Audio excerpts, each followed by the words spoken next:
Hello, everybody, and welcome to the first lesson in a new series on the subject of the Roman law. Now, this is part of an ongoing project that I have been involved with in terms of thinking about law from a historical perspective, thinking about legal history. Now, if you want to see more of this legal history project, there is a section specifically on the Law Academy channel on the front page that's got all of the playlists associated with these videos.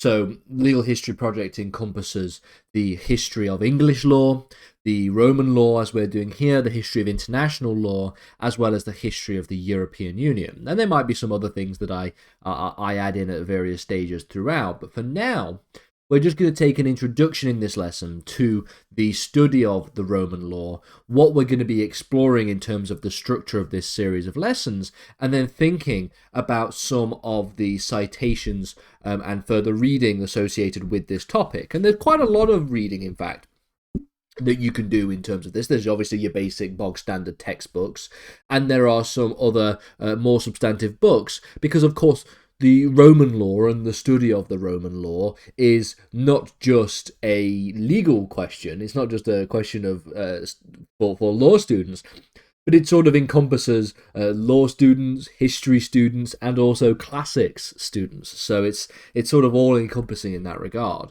But for now, we're going to think about in this lesson what the Roman law is and why it is so important. Why is it the case, for example, that the Roman law makes up compulsory teaching in a lot of the civil law tradition in Europe, but also in places like Oxford and Cambridge, where Roman law is still a compulsory module for students who wish to study law or jurisprudence in those institutions? Why is it the case that it is so important that it is a compulsory module in a lot of these places? Well, we'll explain a little bit why that is the case in this lesson, and we will talk about, like I said, what this series of lessons is going to look like in the future, as well as the citations and further reading to come. So, as the name suggests, Roman law refers to the legal system that originated in ancient Rome and forms the foundation for many of the more modern legal systems that we see today, particularly those legal systems that exist in Europe. So that should probably answer your question why Roman law is seen as so influential and important in most of Europe. That's because it is a legal system that forms the foundation of most of the modern legal systems that exist in Europe to this day. It evolved over a number of centuries and has a number of different stages and a number of different phases, just like the Roman Empire itself has a number of different phases. And so the legal system that exists therein is also something that develops over time over a number of centuries. Now, when people think about the Roman law, when people think about the influence that the Roman law has, they tend to associate the Roman law with the civil law tradition that is used today. Now, the civil law tradition is something that is very different to the system of law that we have in England and Wales, for example, or that is had in the United States. Those two countries represent a common law system. Now, there's a distinction here between the sort of civil law that exists in places like Europe and then, therefore, the common law that exists in England and Wales. And Roman law tends to be seen as influencing most heavily that of the European systems of the civil law. Now, the Roman law itself covers a wide range of topics. Now, we're not going to cover every single topic that the Roman law obviously encapsulates, because that would be a particularly long series of lessons.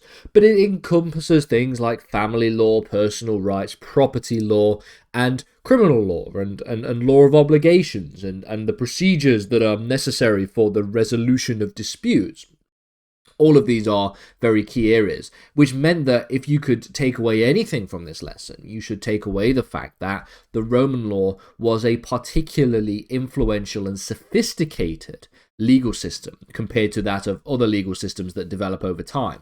So, for example, take the Roman law as it existed during the course of the Roman Empire and compare it to the kind of legal system that we had in England at the sort of turn of the Anglo-Saxon period. You can see that there's a wild difference in terms of sophistication of one legal system over a different legal system. So as I've mentioned, Roman law is the foundation of the civil law tradition. So a number of countries today, most of Europe, a lot of Latin America, and even some parts of Asia, all practice doctrines and principles from a civil law tradition. And so all of these legal systems have their foundation in the Roman law. So if you are going to study law in any civil law tradition, which means essentially if you are going to study the domestic law of basically any country in Europe, most of the countries in Europe, a lot of the countries in Latin America, and even countries in part of Asia, you are going to have to be somewhat familiar with some of the basic principles and tenets of the Roman law. And so that's why this is a legal system that is so important and so impactful, and why it is so important for us to study it, and why it is so important for students to study it at university. So the concept of having law codes, codified laws, having legal rights and contracts, all trace their roots to basic Roman legal principles. One such example of this is the Corpus Juris Civilis. This is directly influencing the development of a number of legal systems that we see that are either in practice still today or still have echoes from history, so things like the Napoleonic Code and also the German Civil Code. One of the things I would like to mention is throughout this series of lessons there's going to be a lot of Latin phrases, because of course Latin is the language of the Romans, and so I'm going to be trying my best to pronounce Latin words and Latin phrases, but just bear in mind that I'm not somebody who speaks the dead language itself. I don't come from a public school background or went to some kind of private education. So bear that in mind, that I don't speak Latin. And so when I pronounce Latin words, I'm going to try my very best to do so. It's not going to be too difficult compared to some other pronunciations in the past, but just bear that in mind when going through these lessons. And I should also make it clear that even though the common law system that we see in England and Wales and in the United States definitely did develop separately to that of the civil law system in Europe, there are still many principles from the Roman law, such as concepts of property rights and torts, that have been absorbed into and have been essentially permeating various different parts of the common law system and legal thought to this day. So when we studied the history of English law, and when we looked, the first topic that we talked about was the influence that the Roman law had on the development of the English legal system. And that's obviously because the Romans did in fact stay in England for a particular period of time, and then when they left with it some of their some echoes of their legal systems and institutions. But for the most part, we did not adopt a civil law system. We did not adopt basically the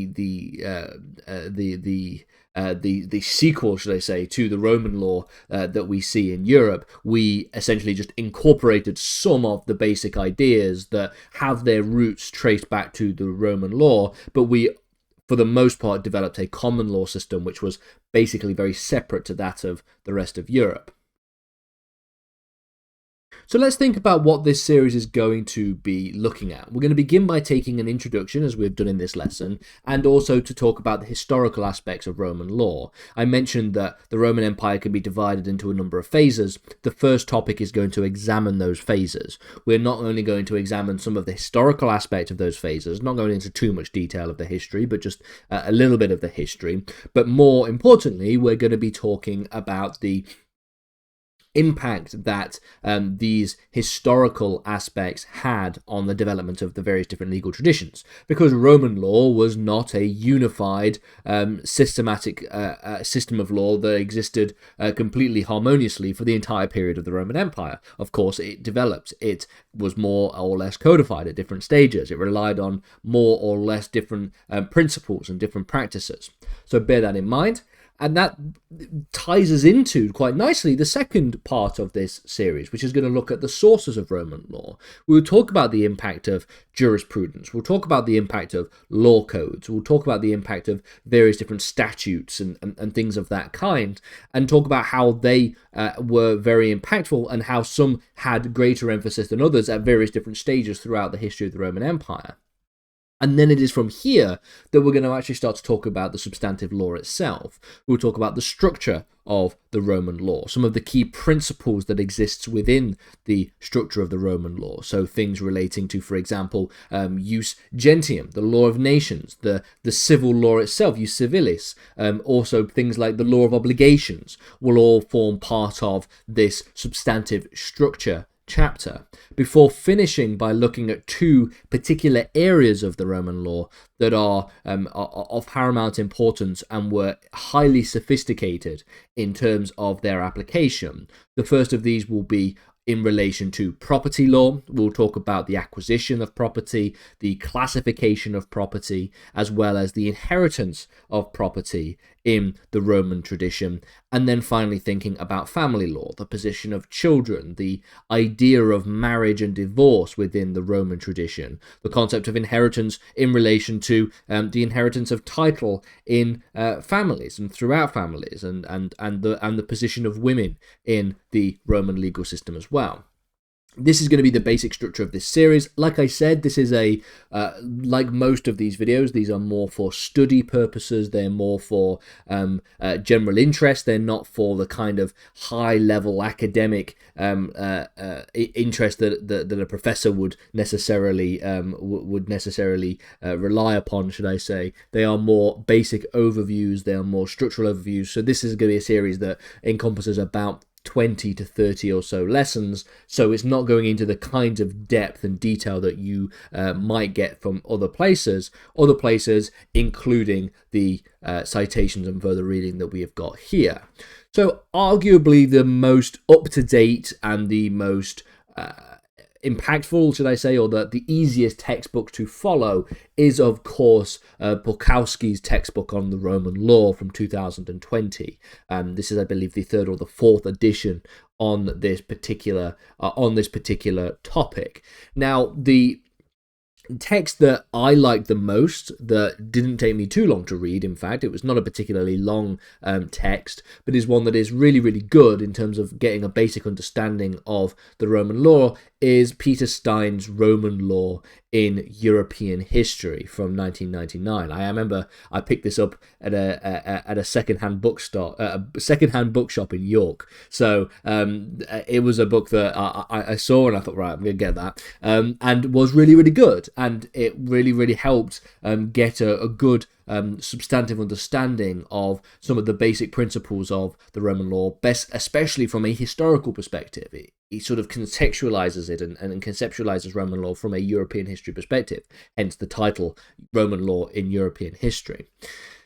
Now, in terms of the further reading, one of the best further readings for any course, if you can get your hands on any of these, would be a Cambridge Companion to whatever topic in question you are studying. And there is also exactly that. Johnston's Cambridge Companion to the Roman Law from 2015 includes a collection of essays and a collection of chapters on a number of the important aspects of the Roman law and its study from a legal perspective. So bear that in mind as well. But any of the readings here would suffice if you want to dive into this series in more detail. And if there are any additional pieces of reading that or citations that I come across in the course of making these lessons, I'll add them towards the end as well, or in the description, or in the comments down below.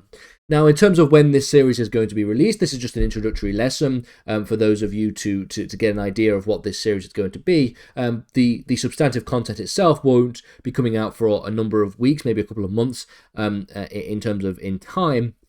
but they will be coming in the future, and they will also be available immediately to anybody who is a level 2 member or above.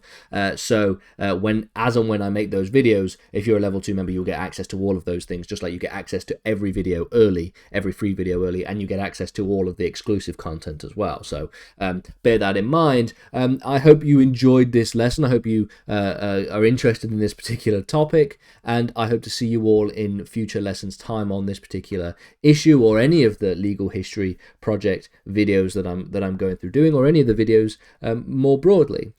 So I hope you enjoyed this, like I said, and I hope you stick around for the next few lessons in a couple of weeks and months' time.